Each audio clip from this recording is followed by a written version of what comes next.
Hey, everybody. Welcome to another episode of Purple Insider. Matthew Coller here inside the TCO Performance Center. And joining me on the show, Trevor Sikkema, PFF. Trevor, one of the things I like to do with a guest like yourself, so dynamic, always so on top of football, is not tell you at all what I want to talk about. And then we just figure it out on the fly. So how you been? You enjoying the football? I've been great, man.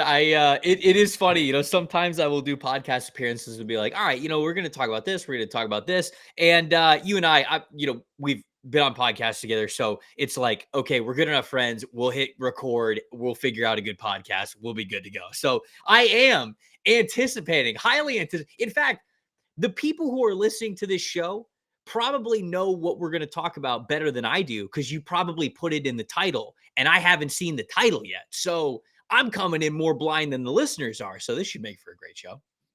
Well, you'll be surprised, but I did think of something beforehand because, you cover with PFF the entire National Football League. So here's what I want to know, or what I want to do.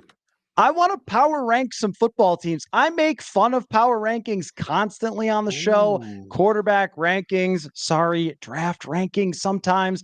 I make fun of it all. But I think we should give it a go. And you know what I want it to be? I want it to be revealing about the Minnesota Vikings of where we would put them in a power rank. And then you know what? We need to talk about that same power ranking if they win or if they lose this weekend against the Detroit Lions. Okay. I like this. This is good. I didn't know where you were going to take us on this journey, but I don't mind the road that we're going down, other than the fact that you said you don't like draft rankings, which I'm sort of insulted, but I'll let it slide this time. I like your draft rankings. Oh, thank you. Thank you. It's that darn Arif and his consensus rankings. They're the problem. But let's do it this way then. You are the guest of the show. Mm-hmm. Who is the number one ranked team in the National Football League if we are power ranking? The Ravens, I think I would put the Ravens at number one. Honestly, like I knew it would only be a matter of time before we started to talk about the Detroit Lions at some point because they have to be near the top of the list. It is such a different conversation without Hutchinson, unfortunately. Like where we are now, like he was very clear, no question about it, front runner defensive player of the year. And that means a lot because like we've got a lot of really great defensive player of the year candidates that are sort of coming to light as the season is 6 weeks in. But Hutchinson was at the very top and he was on a fast track to win defensive player of the year. And when you take that player out of a defense, it doesn't totally derail their season, but it makes it a little bit complicated. But, when you do look at the Baltimore Ravens, I think their offensive line, they're kind of figuring it out along the offensive line. It was a little bit of a struggle through the first 3 weeks of the season, but they're playing good. Derrick Henry, still Derrick Henry. Lamar is actually more efficient this year than he was last year as a passer, and he won MVP last year. So that just tells you how good this team is. The defensive line's really stepping up on this team. The secondary is still kind of a work in progress, but we've seen what they can do with the passing attack using all three tight ends that they have now that they're fully healthy. So I think the Ravens feel to me like the most complete team. And I think some people out there might say, well, it's Kansas City until it's not Kansas City. But, if the Baltimore Ravens end up winning that game in Kansas City in week one, what were we, like a big toe away from that potentially being the case? I think that everybody would kind of be consensus about the Ravens being the number one team. So I'll even kind of take that away and say that they're my number one team right now. And if you believe that offense is going to be more consistent and more predictive of who's going to win the Super Bowl than defense, then the Ravens have the most dangerous offense in the entire NFL, other than maybe the Lions, or could be even better because their quarterback is more dynamic than Jared Goff. I thought that you were going to be a Kansas City until it's not type of dude, because I think I'm a Kansas City until it's not type of dude. This also, if I pick Kansas City as the number 2 power ranked, it allows me to throw the ball back to you to decide where to put the Lions, where to put the Vikings, and maybe if you have anybody else ahead of the Vikings. But the thing with Kansas City is, at some point with their find a way to win, even if it's not pretty type of style, normally I think you and I as analytics fans would be like, I don't know, man, that doesn't really hold up. They won a Super Bowl doing it last year. So Right. why would I think that they can't do it this year? And I think that there's almost, do you remember, I know you remember, everyone out there remember when Tom Brady didn't have great stats early in his career and they won a bunch of games and people would be like, Matt Castle could play in that offense and win the Super Bowl. It's Belichick. That's how it kind of feels with Kansas City, only because it's Mahomes. No one ever says that, but it feels like he's playing the same sort of football where it's don't turn it over that much, protect the football, long drives, don't put too much strain on your defense. Then the defense is great. And that's kind of, and then hang in till the end, get Mahomes the football, find a way to win with him with the ball in his hands. I can't say that it's going to stop working, though. I still think that they could end up with like 14 wins. So I'm going to go Kansas City as the number 2 team in the NFL. Yeah, and that's fair, right? And it is funny, like as this three-peat is kind of in progress here for the Kansas City Chiefs. It feels like every year of the three-peat, they're trying to prove that they can do it with less, right? And it's not that the team, it's not like that makes the team bad. It's still the Kansas City Chiefs. They're still good. It's just there is less and less room for error. And I think with this Chiefs team, the reason why I put the Ravens up there is because they, to me, are a more complete team, and especially what you can expect out of that offense. And so I do give them the advantage right now as that team in the number 1 spot. I'd probably put Kansas City number 2, sort of out of respect of what you said. Now, I'm not going to lie. If Hutchinson didn't get hurt, I'd have the Lions at 3 or at 2. I would absolutely have the Detroit Lions as my number 2 team in the power ranking, but I'll flip them just because we don't know what the defensive line is going to be with Hutchinson not there. So I'll give Kansas City kind of that respect as the number 2 team. I'll get Detroit in there as my number 3. So that's kind of my top 3 of the NFL. Okay, so with Detroit, how much do you weigh the last 2 victories, considering Seattle's defense kind of looks like a tire fire and Dallas is even worse? It is burning to the ground in Big D. Now, when I always think when you blow someone out, it's just as impressive as beating a good team close. Like it's kind of the equivalent for how we should value it if you blow out a bad team. And they were on the road for those games. So that's equally as impressive. I don't have any negative things to say about Detroit. I think they're fantastic. I think that they belong there and they should be back deep in the playoffs again. I only wonder about weighing what they've done schedule wise versus the Vikings, because the Vikings Mm-hmm. wins have come against San Francisco, Houston, at Right. Green Bay. And it was ugly in London, but tell me when it's not ugly in London. Also, every Jets game might just have 30 penalties and be the worst game we've ever watched. I think that's what's going on. So give me the why you picked the Lions over the Vikings here. I just think it's a longevity thing, really, with the Viking or with the Lions, and it's something that we've seen over the last couple of years now, building to this being the best version of their team yet. A lot of the guys that I already had faith in are either still there or better, or a combination of those two things. They've mitigated a lot of the weaknesses that we had last year. So when I'm thinking about power ranking of teams, the season is still young, 6 weeks in, and so I do take a little bit into account what we have seen in the past, because I think, we say this all the time at PFF, the larger sample sizes tell the real story. And so with the Lions, I think that that's really what it comes down to. The faith that I have in so many of the players that are still there or getting better or ascending. And again, like it's sort of if Hutchinson was healthy, I'd have no questions about this being the number 2 team in the NFL, and I'd have the Chiefs at number 3. But I don't mean for that to take away for the Vikings, because I kind of go back and forth with the Vikings are a top 5 team in the NFL, no doubt. But like, I kind of go back and forth. Do I put them at 4? Do I put them at 5? Because I think the Houston Texans are also right there, especially when Nico Collins comes back. I would put the Vikings at 4, though, right outside of that top 3, because of sort of what you said, how they have started the year, how strong they have looked, the opponents that they have played against, and honestly, how they are winning on both sides of the ball. I mean, it's impressive what they're doing to Sam Darnold, certainly, but being the great zone blocking team that they are, the presence that Aaron Jones is, getting the rest of the receivers involved. But even beyond that, like what Flores is doing with the defense, I'm very curious to see how long this lasts, because you mentioned a couple of minutes ago, if you say that offense is the more consistent side of the football, well, what does the Vikings defense with Flores look like, not just second half of the season, but more importantly, last 4 or 5 games going into the playoffs, if you're going into the playoffs, because that's sort of when you give teams enough tape to maybe figure it out if they've got the right quarterback, if they've got the right offense to be able to counter it. And it feels like right now there's not a lot of teams that can counter it. I mean, It's the Brock Purdy quote that went viral, where he just goes to the Flores after the game and just like, scheme is crazy, man. And that's a quarterback who's operating in one of the most quarterback friendly offenses with a brilliant offensive play caller in Kyle Shanahan, and he's saying that. So for me, I'm very curious to see what Flores' defense is like over the second half of the season, or really the last quarter of the season. But this team, without a doubt, is starting off on fire. So I would have them right outside of the top three, and I'd have them at number 4, and then I'd have the Houston Texans at number 5.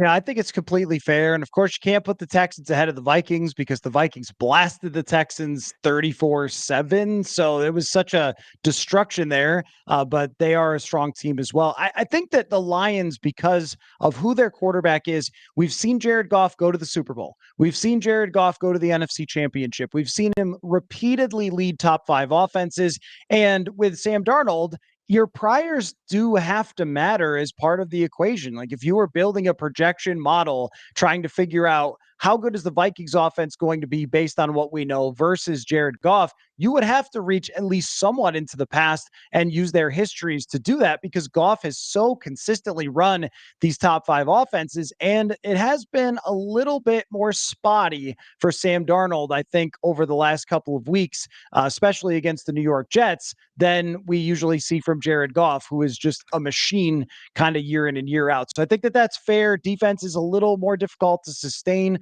The Vikings are maybe going to be without Blake Cashman this week, which could be a huge L. And injuries, you just never know. If they lose a corner, they are not the same. And that's what we saw at the end of last year, is they lost Byron Murphy Jr., and then suddenly they just could not cover the Lions, got lit up at the end of the season. So it's a long way to go when it comes to that. But we're in agreement. Vikings deserve the 4 spot. I like Houston at the 5 spot. Now, do you go Green Bay potentially here, or Amari Cooper's Buffalo Bills? Do you have somebody else in mind? Are you still riding with San Francisco? There's a lot of different ways you could go here. I think there's 4 teams, and 3 of them that you mentioned there. The Buccaneers are the other team that I would throw in there, because I think they're a really well-coached football team. Obviously, just blasted the New Orleans Saints in New Orleans. Now it's a divisional matchup, and so, sometimes you can write that stuff off. But an incredible performance there, and the Buccaneers beat the Lions in Detroit earlier this season, 20-16. And that was not only when Hutchinson was healthy, it was when Hutchinson was having an unreal game, and they still beat that team. So they still figured it out. So I think that, from a national perspective, I agree with you. There's next in, it is San Francisco, it's Buffalo, it's Green Bay, but Tampa needs to be thrown in there as well as one of those next teams that are kind of right in that tier. And so I would probably, if I was, who would be 6 here?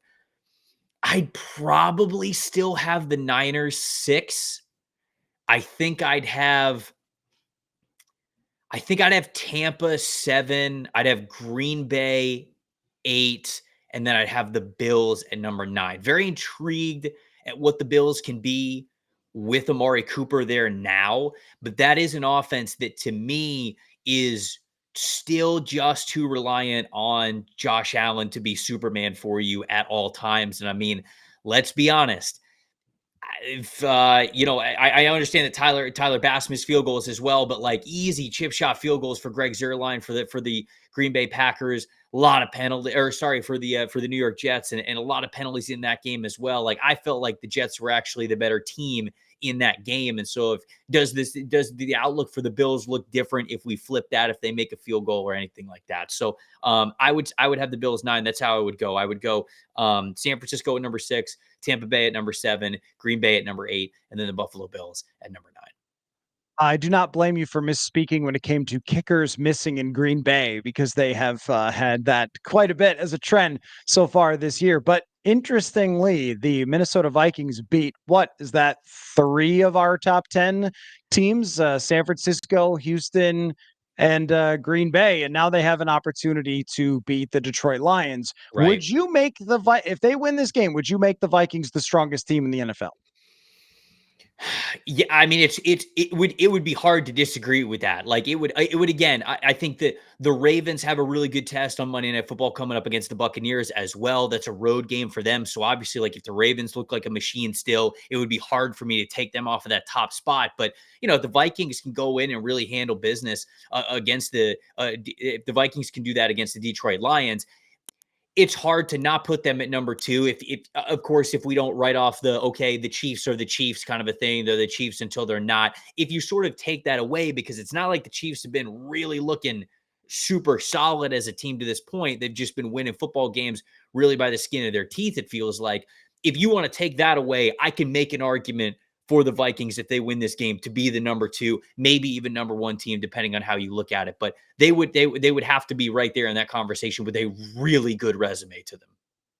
Yeah, and I mean, it would depend on how it looks. If it was a blowout, like it was against the Texans or something, then they can't be denied. If they Yeah, win on a right. last second field goal, maybe we're saying, hey, they're still dead even with the Detroit Lions. I am really curious though. So that's a pretty good top 10. I'll fill out the final number because I think we got to 9, and Yes. maybe the 10th would be. I'll go Washington for the 10th team there. I really like what I'm seeing from them. Jaden Daniels, Cliff Kingsbury, I know, is Mr. First Half, so we'll see how that goes long term. But I think everything about Jaden Daniels is legit.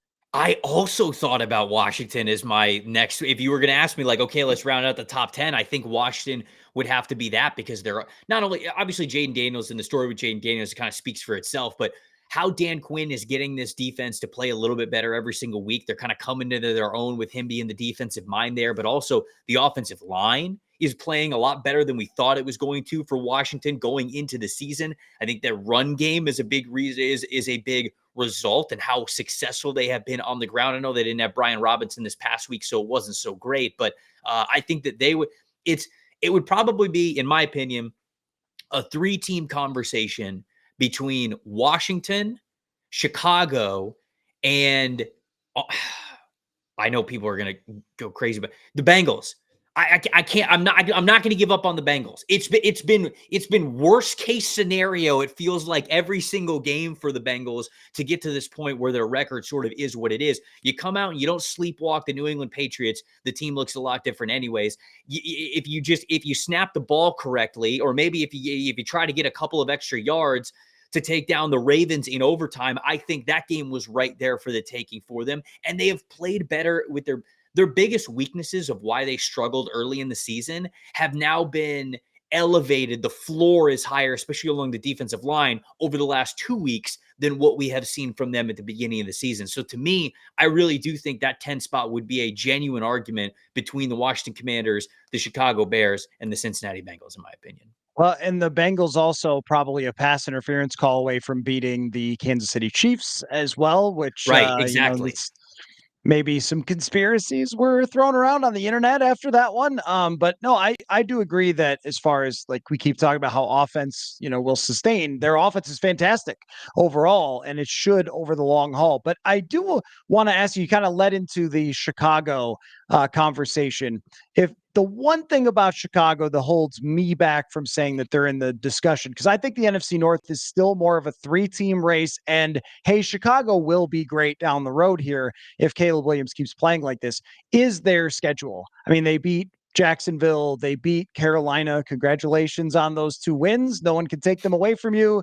But look at their schedule going forward.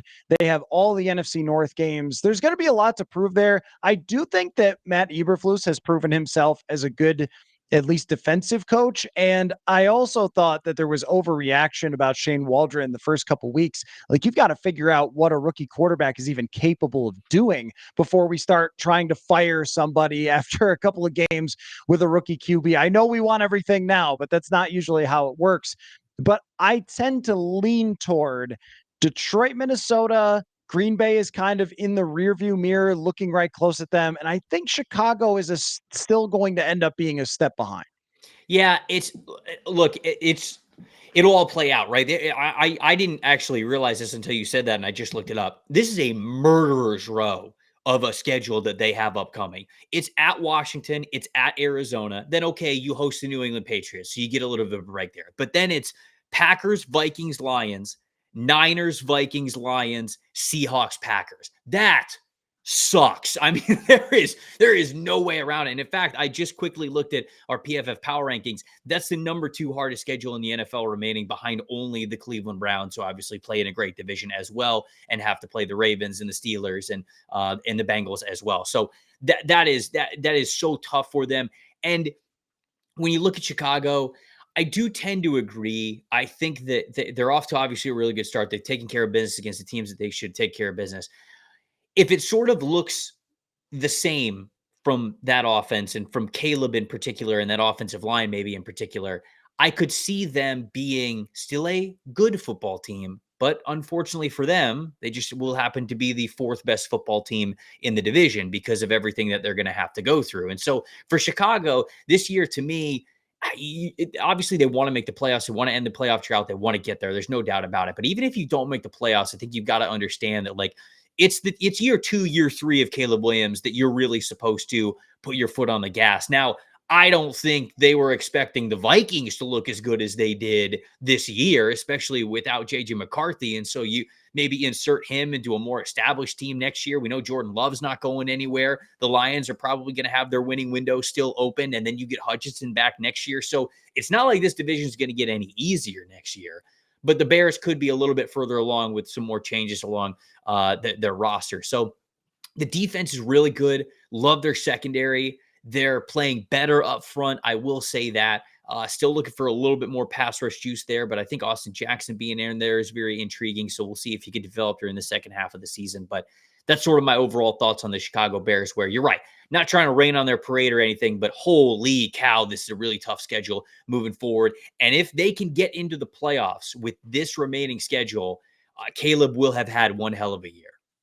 Yeah, I think that they're sort of in a position where maybe Philly was when they drafted Carson Wentz that first year. Like, he showed some signs and they weren't quite there yet. And then the following season, they were able to invest a lot. That's where you get the 2017, not to bring that up to Vikings fans, but just sort of reminds me of that first year. The guy shows signs and you can really see what's coming into the future, which I think the Vikings have to consider as they navigate this trade deadline and whether they want to make some more additions. But the guys at PFF for a very long time, the OGs, the Sam Monson, Steve Palazzolo, Eric, George, everybody has been always so good, including yourself, at looking at franchises and decision makers, GMs, and how they plot out timelines and how they distribute their assets. And it's always been something that has influenced my coverage and my thought process in analyzing the Vikings. So when Kwesi Adofo-Mensah said that they were going to do a competitive rebuild, I was like, should it be a tank? I mean, shouldn't it really go to the bottom? And yet they have competitively rebuilt it through getting their cap correct, moving on from a veteran quarterback, stacking up the roster with free agents. But you as a draft guy have to be infuriated. There is no draft picks to work with for the Vikings here in the future. But I'm just curious about your observations about the way that Kwesi Adofo-Mensah has taken this roster from point A to point B. And it hasn't just been, as it is really in Detroit, on hitting on draft picks. It's kind of been a different way of going about it, of hitting on a lot of free agent type players, including Sam Darnold.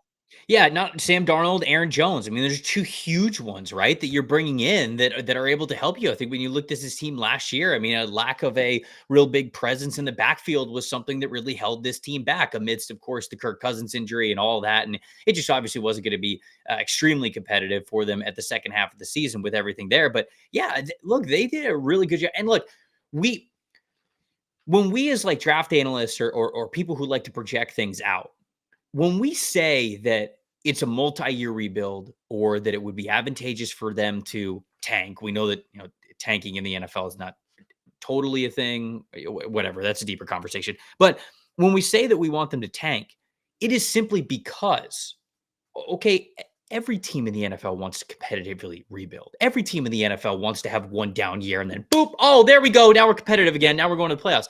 It just doesn't happen like that. There are so many moving parts that often you've got to somehow clean up your cap, because normally you're coming off of a winning window, so you're probably pushing the cap a little bit far down. So you got to clean up your cap. And how do you clean up your cap? Well, it means that you can't bring as many good guys in as you normally want to. So you really got to nail it in free agency, not only with the one or two maybe big contracts that you bring in, but also the other supplemental contracts that have to replace the players who are maybe overinflated that you're cutting and you're getting out of there. So you got to nail free agency. And then when it comes to the draft, if you're coming off of a winning window, you're probably not picking super high in the draft. Like the Vikings, they were still picking outside of the top 10. It's not like they were picking in the top 5. Now, to get more aggressive for a guy like Dallas Turner a little bit later in the draft, but it's those types of moves where everybody would love to have one bad year and then you're all of a sudden competitive again. It just normally doesn't work out like that.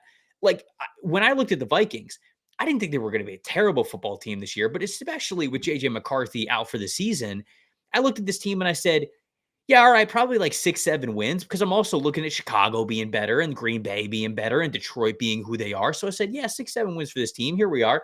We're 6 weeks into the season. They're already at 5-0, so they're obviously going to eclipse that number. But I think it is because you looked at this team in this depth chart, and there were new players and young players, and there were a lot of question marks on this team, and a lot of those question marks have just been answered with an emphatic yes. This was the right move. We made the right decision. And I'll tell you this too. Coaching means so much. And Kevin O'Connell, even with the Minnesota Vikings not being number one on my power rankings when we just did those, Kevin O'Connell is number one for coach of the year right now. I mean, to me, it's just no question about it. There's other coaches that are doing a damn fine job. Don't want to take anything away from them. But with all the new, with all the unknown, with everything they went through in the offseason, to be 5-0 at this point and have a really high outlook going forward, to me, Kevin O'Connell is the coach of the year right now. And I think that matters a lot too when you're talking about accelerating these rebuilds. That's a great point. And the other thing is too that what Brian Flores brings to the table is something really underrated. And I was having, I'll make myself sound important, a conversation with someone in the league, Trevor, the other day. Oh, yeah, big deal. Love that. And just just about, but truly about coaches and how being a scheme X's and O's guy is great, and you need that. But being an evaluator as a coach might be every bit as important, if not more important, because I look at what Brian Flores did, and he went into free agency and said, give me Andrew Van Ginkel, give me Blake Cashman, who's been such a huge addition for them. And then when it came to, we were joking with him the other day, like, how hard did you push for Stephon Gilmore? And he smiled and went, I pushed. And you're like, yeah, you did, because he had familiarity with him in the past, but also identifying a guy like Ivan Pace Jr., undrafted free agent. He sees him. He's like, yes. And Josh Metellus, special teamer for his entire career. That guy, yes, on the field. And I think that there's so much value in that in terms of their team building that we tend to separate. GM gets credit for this, coaches get credit for that, when really it's much more melded really in every building, I think, but especially in this building. And that you talk about what's accelerated the competitive rebuild, the fact that they have a dude who is an absolutely phenomenal player evaluator as their defensive coordinator, I think has also made this work much quicker than we thought. No, there's no question about it. Player evaluation is a massive part of what makes a team and a winning window even longer than just maybe you hit a couple of good draft picks and you're really spunky one year and it just turns that into a 2, 3, 4 year winning window. It's when you can evaluate players, because when we talk about player evaluation, I'm glad that you brought it up the way that you did with Stephon Gilmore and Metellus and Ivan Pace Jr. and all those guys. We talk about the NFL draft, right? And we talk about, okay, well, it's scouting for the NFL draft, but there's pro personnel scouting that is going on throughout the entire year as well. The good GMs in the NFL, I would assume all of them, I can't say for certain because I haven't seen their offices, but the good GMs have not only do they have like draft boards with rankings, they have NFL player boards of like, okay, we've identified these are players with expiring contracts, maybe getting a little bit older, or just something that we might have the chance to acquire this player.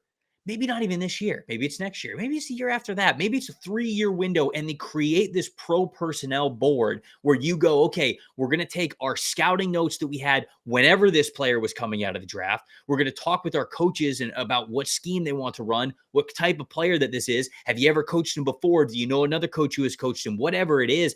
And you create those boards. And the best GMs in the NFL, yeah, I think that you're totally right. Every team they sell us the same thing, right? When we go into the offseason, we have these meetings at the combine where we get the GMs and the coaches, and we get up there and it's like, oh, what's it like building the draft board? And they'll all say the same thing. Well, we all get together and we want to get the right football players for our organization. One, it ain't always that smooth. Sometimes there's egos involved. Sometimes there's egos with the owners, the general managers, the coaches, whatever it is. And that's just the way that it is. But in a perfect world, it is exactly that. It is exactly what they are saying. It is the continuity and chemistry between the coaches and those who make the final decisions when acquiring players that gives you the ability to, like I just said, accelerate things into a winning window. Yeah, you could have a quote unquote competitive rebuild. And you kind of roll your eyes when you hear that term because it's like, all right, buddy, everybody would like to have that. But genuinely, if you have great chemistry with your coaches and with your front office, you can do things like that. We just on the outside have to be skeptics about it because we don't see it very often because there's not a lot of times where organizations actually work that well together. And Minnesota is clearly, for the first 5 weeks of the season, one of those organizations where they're working together really, really well. No, that is an excellent point. And Scott Pioli told me, I was doing a story about Brian Flores last year and interviewed Scott Pioli, formerly with the Patriots, GM of the Chiefs, I believe. So we were talking about how when Flores came into the league, one of his jobs was they used to have a magnet board with every single player in the NFL's name on it, every single roster. And it was his job to make sure every single roster with all the magnets was lined up correctly and was 100% correct based on the transaction wire, who was injured, all those things. So this is a guy who knows everybody, everything in the entire league and players' skills and scouting reports. That's just an asset. Very few coaches came in as a scout like he did. And I think that that's been one of their cheat codes. I want to ask you about the trade deadline. This has been the big debate here now. The Vikings made the trade to get Cam Akers, which I think will quietly help them quite a bit to not have Aaron Jones just having all the carries all the time. Right. But big move potential. The Vikings have, I'm going to name their draft picks for next year. They have a first round selection and they have 2 5th-round selection. And now I am done. That is all their draft picks for next year. They have gone full F them picks, similarly to the Los Angeles Rams. How much should they say F them picks? Should they trade a first round draft pick to bring more talent to this team in kind of an all in chips to the middle of the table type of move? The answer to that question is a little bit of a cop out because it all kind of depends what player you're going after. But it would be very hard for me to find a player realistically in the NFL that would be worth the Vikings trading their first round pick for, because it's just really, really tough to continue to go up the upward trajectory that you want as a roster when you have that little draft picks. The health of your team is always going to come from healthy drafting, being able to hit relatively high on first round picks, a little bit lower on second and third round picks, but still guys that can really help out your team. And then rounding out every single year with maybe new coaches, new philosophies, where the league is going with those core and depth players that you get in the third round. And so I know a lot of people love to talk about being active at the trade deadline. They love to talk about, okay, this guy's coming here. They love the jersey swap edits and the graphics and all that kinds of good stuff. But I would be pretty shocked if there is a scenario and a player where for the Vikings specifically this year, I would say would be worth trading a first round pick for, especially because you are ahead of the curve. Like, you are ahead of what a lot of people thought your rebuild was. And so next year, if you don't have a first round pick, that makes it really difficult for you to say, okay, we had last year and we were great. Just imagine what we're going to be next year. What do you mean imagine? You don't have a first, a second, a third, or a fourth round pick. Like, there's no imagination. The roster will then be the roster. But if you get to go into next year and with how well the Vikings are playing and say, we still got a chance to nail a first rounder that could either make a strength even stronger for us or mitigate a weakness for us, that continues to accelerate how good you are as a football team. And that's just not a 2025 move. That's a in the future move as well, because it is still a first round pick. And with how well the Vikings are playing, it feels like it's going to be, a later first round pick as well. So I know everybody likes to talk about, all right, let's talk about like who we could go get at the deadline. I like the Cam Akers move as well, but I think they're done now. Like, I think that to me should be it. Keep that first round pick and make sure you can make a pretty decent splash next April. You make a great point that it's hard to find the guy that you're actually giving that pick up for, because you're like, oh yeah, give up your pick for a star. Like, well, teams don't give you their stars. The name Right. that I've brought up that would be really ideal is J.C. Horn from Carolina, a developed corner who's about to need an extension, but the Vikings will have that cap space next year. They're projected by over the cap at 76 million right now. They don't have a ton of players that are going to leave. They've got guys wrapped up in extensions. So I would do that. I would do if Tennessee got tired of Jeffrey Simmons or Dexter Lawrence in the Giants. These are, of course, elite players that teams usually don't move on from. But we also thought that about Jalen Ramsey when he was with the Jaguars, and then they trade him to the Rams and profit. So if there's a deal like that where you could keep the guy over multiple years, then I think it would make a heck of a lot of sense. The, Um, the, the, I, Otherwise, Well, sorry, go ahead. I just want to jump in about JC because that's the one I'm thinking in my head. Like, okay, a corner kind of makes sense. Like, I guess JC is certainly the one that would make sense for them, but JC is even a little bit intriguing right now because it's almost like I think he's very talented. I had him as one of my top players in the draft class when he was coming out. He's dealt with injury, but I think that goes into it too. Are you going to trade for a player who's missed a good chunk of the early part of his NFL career because of injury? Are you going to trade a first round pick for that player? And then also, like, when he's been out there, like, it's not like he's been completely shut down. So at this point in time, I don't think the Vikings would trade, even if Carolina goes, yeah, okay, we'll give you JC Horn for a first round pick. I don't think Minnesota does that. Like, I think Minnesota probably looks at that situation and goes, okay, we'll give you a first for JC, but you got to like kick us back like a fourth and a sixth or something like that. Like, at this point, because of how much time he has missed due to injury, sure, you might still think that, okay, let me take the risk on a really talented football player. But you have to think about, because if you give up that first round pick, then it's just, what'd you say, 2/5 is all they have. And at that point, it's like, you've almost got to be able to somewhat supplement your losses and say, okay, I've got, again, if you trade a first for JC Horner and a fourth and a sixth or whatever, or even if you went a first and one of those fifths for a fourth and a sixth, well, then you're still gaining another draft pick. And you could say to yourself, okay, well, next year we can go in and we can still draft a corner with one of those just to like maybe supplement if Horn gets hurt again or something like that. To me, these are the things that you kind of got to talk about. It's not just about the highs of what JC Horn could be for you. It's the reality of what he has been as a player to this point in time. And sort of to your point, why is he available? Right? Like, what you have to think about that too. The superstars that are unquestioned, that are unbelievable, those are the ones that don't hit the trade market. So you go, why are you available for one way or the other? Sometimes context to the team can give you the answers to that, but other times there's other factors that you got to think about. So that's just my thoughts when you bring up JC Horn. Yeah, I mean, with Horn, I guess I was thinking Carolina might just not want to invest all that money in somebody when they need to Right. tear it all down. So if that's their reasoning, then it's a little different. But his injury history is super relevant here. Last thing for you, Trevor. I just want to know, it's been a really compelling NFL season. Shocker, right? The NFL compelling. That's why we're here. I just want to know your favorite thing. What has been your favorite thing to talk about? What comes up the most on your show? What can't you talk about enough when it comes to this season so far? Man, I think Jaden Daniels is probably the answer. Honestly, we already talked about it a little bit this season, and it's just how good he has looked and how fun it is really when you look at a player like this, and just all the dynamic ability that he brings. And obviously, me being a draft guy, I love it as well because I was a little bit lower on Jaden than I think some other people were. I had him as QB3. I had him very clearly behind Drake May and Caleb Williams. I think he ended up being right around the 20th guy on my overall big board. And, he goes number 2 overall. And it's a spot where I go, okay, well, if any of them makes sense in the top 5, I feel like it is Washington that makes the most sense for Jaden.